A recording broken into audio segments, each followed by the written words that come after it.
अस्सलाम वालेकुम, welcome back to YouTube वाला उस्ताद। एक और मर्तबा आपका भाई आपकी खिदमत में हाज़िर हो चुका है और एक अमेजिंग सी वीडियो लेकर आया है। लेकिन आज की वीडियो कोई ऑनलाइन अर्निंग के तरीके के बारे में नहीं है, बल्कि आज की वीडियो आप यूँ कह लें कि आउट ऑफ कॉन्टेक्स्ट होगी। आज इस वीडियो के अंदर यहाँ तो आप कह लें इसको कि क्लैरिफ़िकेशन है या मेरा पॉइंट ऑफ व्यू है। पॉइंट ऑफ व्यू किस बारे में, मेरी राय किस बारे में, वो मैं अभी आपको बता देता हूँ। आप सबको पता होगा आज़ाद चाय वाला साहब के बारे में। हमारे बहुत ही प्यारे भाई हैं आज़ाद चाय वाला साहब, बहुत मशहूर हैं। अगर किसी को नहीं भी पता तो सर्च करके देख सकते हैं। जो यही चीज़ बताते हैं आपको कि आपने किस तरह आगे बढ़ना है, किस तरह पाकिस्तान को आगे लेकर जाना है, किस तरह आप अपना कारोबार कर सकते हैं, अपने किस तरह आप अच्छे तरीके से ऑनलाइन हलाल अर्निंग कर सकते हैं और बहुत अच्छी तरीके से अर्निंग कर सकते हैं। बहुत सारी चीज़ें वो बताते हैं, आप उनके चैनल को जाके देख भी सकते हैं। तो उनके बारे में थोड़ी-सी क्लैरिफ़िकेशन भी देना चाहूँगा और उनके बारे में मैं थोड़ा-सा अपना पॉइंट ऑफ व्यू भी देना चाहूँगा। असल में आपको याद होगा, आप में से बहुत सारे लोगों को पता होगा कि चंद दिन पहले उनकी एक वीडियो आई जिसमें उन्होंने ये स्टेटमेंट दी कि यूनिवर्सिटीज़ का पाकिस्तान में होना ये कोई कमाल नहीं है, बल्कि अपने बच्चों को यूनिवर्सिटियाँ ना भेजो, इन तालीमी इदारों के अंदर ना भेजो, वहाँ जाकर वो बर्बाद हो रहे हैं, कोई काम की चीज़ नहीं कर रहे हैं, उनकी वजह से पाकिस्तान को कोई फ़ायदा हासिल नहीं हो रहा है, बल्कि जाकर सिर्फ टिकटॉकर ही बन रहे हैं और कोई काम की चीज़ नहीं बन रहे हैं। इससे अच्छा है कि किसी इंस्टीट्यूट के अंदर दे दो, जैसा कि उनका अपना एक इंस्टीट्यूट है आज़ाद चाय वाला साहब का। उस इससे अच्छा कि उनको डिग्रियाँ दो, इससे अच्छा है कि आप किसी इंस्टीट्यूट के अंदर दे दो, वहाँ वो कोई अर्निंग सीखें, कोई स्किल सीखें और उसके ज़रिए से फिर अपनी लाइफ़ को बेहतर बनाएँ और पाकिस्तान को तरक्की की राह पर लेकर जाएँ। अब जब उन्होंने ये स्टेटमेंट दी कि पाकिस्तान में यूनिवर्सिटियों का कोई फ़ायदा नहीं है, बल्कि अपने बच्चों को एक कैंपेन उन्होंने स्टार्ट कर दी कि बच्चों को तालीमी इदारों की तरफ ना लेकर जाओ, बल्कि किसी स्किल सिखाने की तरफ लेकर जाओ।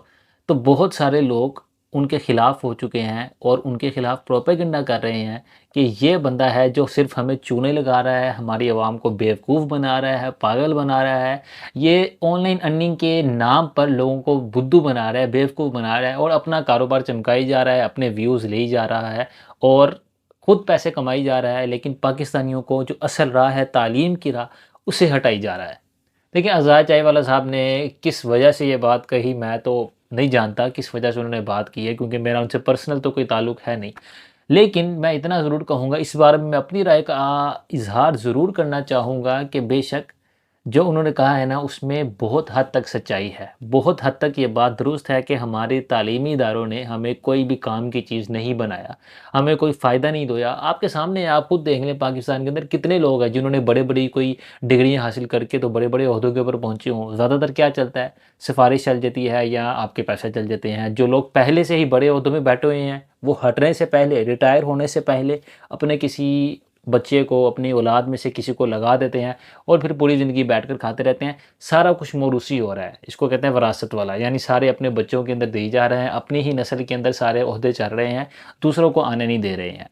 और इसी तरह दूसरी चीज़ अगर आप देखें कि जी हमारे यूनिवर्सिटियों से पढ़कर बहुत अच्छे-अच्छे इंजीनियर निकले। आपको पता है इंजीनियर आजकल के क्या काम कर रहे हैं, अपनी फ़ील्ड के अंदर उनको कोई चीज़ मिलती नहीं है और दो दूसरों की राह में टाँगे अड़ाते रहते हैं। तो इंजीनियर भी आजकल बदनाम ही हो रहे हैं। क्या कर रहे हैं? कुछ भी नहीं कर रहे हैं। किसी ने अपने ठेला लगाया हुआ है, कोई रेहड़ी लगा के बैठा हुआ है, यानी इस तरह के काम कर रहे हैं। इंजीनियरिंग करने का भी उनको कोई फ़ायदा नहीं हो रहा।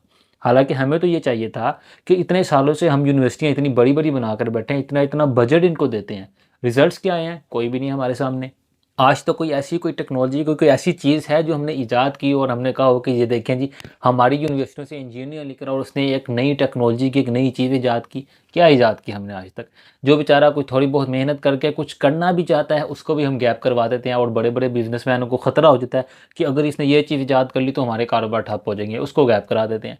तो कोशिश सबकी ये होती है कि किसी तरह पाकिस्तान को खुड्डे ना लगाने पे लगे रहें और पाकिस्तान को ऊपर ना आने दिया जाए। तो जब सिस्टम ही ऐसा बन चुका है, तो फिर आप अपने बच्चों को पढ़ा भी लेंगे। पहली बात तो पढ़ाने के जो तालीमी इदारे हैं वो इंतहाई फ़ुज़ूल से हैं। आपके सामने हैं, आप टिकटॉक का यूज़ करने, मैं तो नहीं करता, लेकिन मुझे पता है कि क्या होता है। आप लोग भी यूज़ करने वाले टिकटॉक, आपको पता होगा जो टिकटॉकर का हेडक्वार्टर माना जाता है, लाहौर की बड़ी यूनिवर्सिटी है वो, जिसको टिकटॉकर्स का हेडक्वार्टर कहा जाता है। अब आप खुद सोच लें, इतनी बड़ी-बड़ी यूनिवर्सिटियाँ हैं, उनको किस चीज़ों का अड्डे कहा जाता है? वहाँ पर होता क्या है? सब फ़ुज़ूल काम। भई पढ़ने जाते हो, वहाँ पर आप डांस करने जाते हो, नाच-गाने करने जाते हो। आप ज़िंदगी एन्जॉय करने जा रहे हो वहाँ पर। पढ़ने जा रहे हो तो सिर्फ़ पढ़ाई करो, तालीम हासिल करो ताकि कुछ बन सको। एक तो आपके तालीमी इदारे ही ऐसे हैं, तालीमी निज़ाम ही ऐसा है कि जहाँ सिर्फ़ वक़्त बर्बाद किया जाता है, आपको क्या कहते हैं उसको सिर्फ़ एन्जॉय कराया जाता है, आपको पढ़ाई के लिए कोई भी अच्छी चीज़ नहीं सिखाई जाती, सिर्फ़ रट्टा दिया जाता है, रट्टा मार लो, इम्तिहान में टॉप कर लो, उसके बाद वेले बैठे रहो, कोई काम आपने किया ही नहीं, कोई स्किल तो आपने सीखी नहीं, तो क्या कर लोगे आगे बढ़ के? एक तो तालीमी निज़ाम ख़राब है, ऊपर से अगर कोई मेहनत करके पहुँच भी जाता है, कोई जेन्युइन पढ़ने वाला, जेन्युइन मेहनत करने वाला आगे पहुँच भी जाता है, तो आगे उसको जॉब नहीं मिलती, ज़लील होता रहता है वो, फिर आखिरकार कहाँ आता है वो? अपने बिज़नेस की तरफ आ जाता है। तो जब इतनी मेहनत करके, इतना पैसा लगा के आप एंड पे जा इसी तरफ रहे हो कि मैंने अपना काम करना है, अपना कारोबार करना है, तो भाई पहले ही वक़्त बर्बाद करने से, अपना पैसा बर्बाद करने से अच्छा है कि पहले ही कोई स्किल सीखो और अपना काम करो, फ्रीलांसिंग कर लो, अपना कोई छोटा-मोटा बिज़नेस लगा लो, छोटी-मोटी फैक्ट्री खोलो, छोटा-मोटा अपना कोई काम कर लो, ताकि जो आपने पैसा उसके ऊपर, तालीम के ऊपर ज़ाया किया है ना, वो आपका ज़ाया होने से बच जाए और आप आइंदा 10 सालों के अंदर, जो आप मैट्रिक के बाद 10 साल ज़ाया करते हैं, 8-10 साल, वो 8-10 साल अगर आपने अपने कारोबार के ऊपर लगाए हों, अपने काम के ऊपर लगाए हो ना, तो आप कहाँ से कहाँ पहुँच जाए।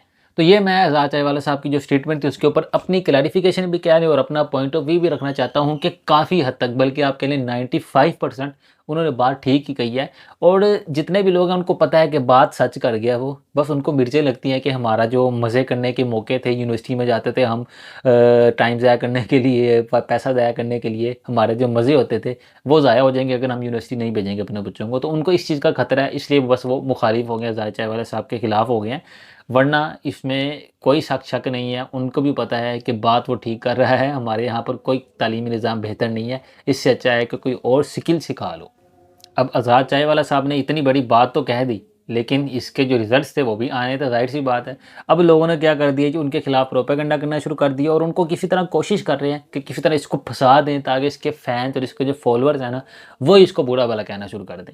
इसलिए अब क्या कर रहे हैं जी, वो उन्होंने कोशिश ये कर दी है, एक तो वो सोशल मीडिया के ऊपर आवाज़ उठा रहे हैं ना कि जी आज़ाद चायवाला या इस तरह के जितने भी ऑनलाइन अर्निंग सिखाने वाले ये सब फालतू हैं, ये सब टाइम ज़ाया करते हैं, कुछ भी नहीं करते हैं। एक तो वो ये चीज़ कर रहे हैं, वो तो है ही है।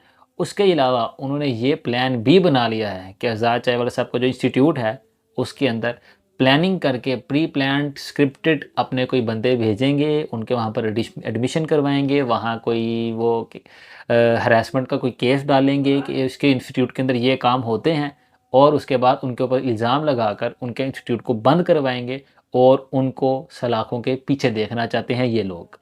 मैं भी आपको पढ़कर सुना भी देता हूँ कि एजाज़ चायवाला साहब ने एक पोस्ट लगाई है, उनको एक मैसेज आया है कि आपके खिलाफ ये साजिश हो रही है। मैं आपको पढ़ के दिखाता हूँ, आप खुद अंदाज़ा लगा लें। जी, तो ये जो आपको नज़र आ रहा है ना, ये एक स्क्रीनशॉट है जो आज़ाद चायवाला साहब ने थोड़े दिन पहले अपने सोशल मीडिया अकाउंट्स के ऊपर इसको अपलोड किया था। उस स्टेटमेंट के बाद जब उन्होंने दी थी यूनिवर्सिटीज़ वाली, उसके बाद उनको एक मैसेज आया है कि जिसमें वो बता रहे हैं कि आपके ख़िलाफ़ किस तरह एक प्रोपेगेंडा किया जा रहा है। आप देख सकते हैं, जिसने मैसेज भेजा उसने पहले लिखा है, please forward my messages to sir Azad. अब वो मैसेज क्या है, वो ये है, आज़ाद भाई वर्सेस वुमेन में कुछ लिबरल्स मीडिया एंकर भी बीच में आ गए हैं। सोर्सेज के हिसाब से कुछ व्हाट्सएप ग्रुप में आज़ाद भाई के ख़िलाफ़ एक प्लान बनाया जा रहा है जिसमें आज़ाद भाई के इंस्टीट्यूट में होने ट्रैप के ज़रिए लड़कों को फंसा के कुछ फेक वीडियोस बनाई जाएंगी जस्ट टू शो कि देखो आज़ाद चायवाला के इंस्टीट्यूट में क्या होता है। आल्सो एक लड़का और लड़की दोनों प्री प्लान एडमिशन लेंगे, कुछ नाजेबा हरकत करते हुए वीडियोस बनेंगी एंड देन शो किया जाएगा देखो आज़ाद चायवाला के इंस्टीट्यूट में लड़कियां महफूज नहीं हैं। I am trying to get in those groups. Allah Karim Azad भाई और हम सबकी हिफाज़त फरमाए, आमीन। और उसके नीचे यह है, उस सिस्टर ने भेजा है द प्रोग्रामिंग स्टूडेंट जिसका मैंने आपको जॉब ऑफर लेटर दिखाया था लास्ट वीक। तो ये आज़ाद चायवाला साहब ने जो है ना अपने सोशल मीडिया के ऑफिशियल अकाउंट्स के ऊपर सेंड किया कि उनको उनके ख़िलाफ़ किस तरह की साजिशें की जाने लगी हैं, उनको पता लग चुका है और वो बहुत बुरी तरह फंसने वाले हैं। तो आपने भी तैयार रहना है कि अगर उनके ख़िलाफ़ कोई इस तरह का एक्शन लिया जाता है तो आपको पता होना चाहिए कि भाई सब प्री प्लान्ड हो रहा है और सब उनकी मुखालफत में जानबूझकर किया जा रहा है। ये तो इससे तो आपको अंदाज़ा हो गया होगा कि भाई आज़ाद चायवाला साहब के ख़िलाफ़ कितने लोग हो चुके हैं और उनको बदनाम करने की भरपूर कोशिश की जा रही है। लेकिन मुझे पता है कि वो बंदा खड़ा है और वो अपनी इस चीज़ पर कायम रहेगा कि मैंने जो स्टेटमेंट दिया वो बिल्कुल ठीक है और हमें भी पता है कि वो स्टेटमेंट बिल्कुल ठीक है। बल्कि जितने भी लोग समझदार हैं, जो देखने वाले हैं गहरी नज़र से, उनको पता है कि वो स्टेटमेंट सही दे गया है, बात वो सही कर गया है। तो आप सबके लिए बस इतना सा पैगाम है कि लोगों की साजिशों में ना आए, कोशिश करें अगर आप करना चाहते हैं, नहीं भी करेंगे कोई मसला नहीं, लेकिन अगर आप करना चाहते हैं तो आज़ाद चायवाला साहब को सपोर्ट करें, उनके हक़ में आवाज़ उठाएँ। और हमारा मकसद ये नहीं है कि आप तालीम हासिल करें ही ना, बल्कि हमारा मकसद ये है कि अपने तालीमी निज़ाम को बेहतर बना लें। अगर आप उसको बेहतर बना लेंगे तो ज़ाहिर-सी बात है हम क्यों कहेंगे कि हमने अपने बच्चों को नहीं पढ़ाना। अगर बेहतर होगा निज़ाम तो अपने बच्चों को ज़रूर पढ़ाएँगे। बहरहाल आज के लिए बस इतना ही, फिर मुलाकात होगी इंशाअल्लाह अगली वीडियो के अंदर।